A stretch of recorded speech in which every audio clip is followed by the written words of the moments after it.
এখন আমি আপনাকে আপনার ই-কমার্স ওয়েবসাইটের যে কোনো প্রোডাক্ট ক্যাটাগরি ডিলিট করা দেখাবো।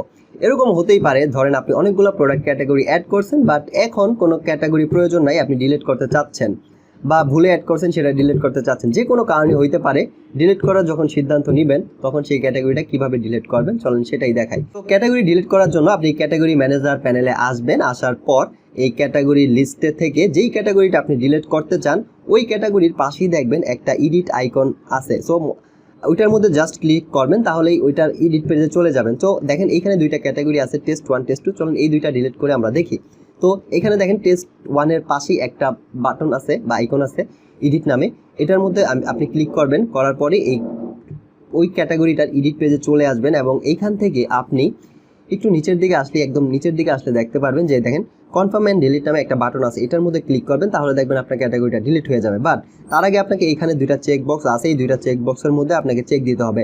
এখানে এরকমই লেখা আছে যে আপনি শিওর, আপনি আসলেই শিওর আপনি ক্যাটাগরিটা ডিলিট করতে চাচ্ছেন। কারণ অনেক সময় হতে পারে ভুলে আপনি ক্যাটাগরির মধ্যে ক্লিক করে ফেলাইছেন, ডিলিট হয়ে গেছে। এই জন্য আপনাকে এটাতে যদি ক্লিক করেন মানে ভুলে ডিলিট হওয়ার সম্ভাবনাটা কম হবে। তারপরে আরেকটা অ্যালার্ট দিতেছে আপনাকে যে যদি আপনি একবার ডিলিট করেই ফেলান কনফার্ম দিয়ে, তাহলে কিন্তু এই ক্যাটাগরিটা আর ফিরিয়ে আনতে পারবেন না, এরকম একটা অ্যালার্ট দিতেছে।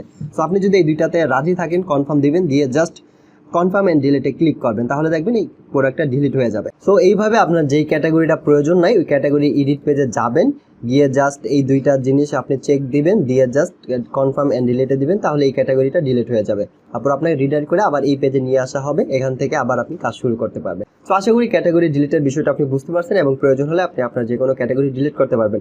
আরেকটা জিনিস খেয়াল রাখবেন, যখনই আপনি কোনো ক্যাটাগরি ডিলিট করবেন আর ওই ক্যাটাগরির আন্ডারে যদি কোনো প্রোডাক্ট থাকে, ধরেন আপনি ওই ক্যাটাগরির আন্ডারে কিছু প্রোডাক্ট আগে থেকে অ্যাড করে রাখছিলেন, তখন কিন্তু ওই প্রোডাক্টগুলা আনক্যাটাগরি প্রোডাক্ট হয়ে যাবে, আনক্যাটাগরাইজ লিস্টে চলে যাবে অটোমেটিক।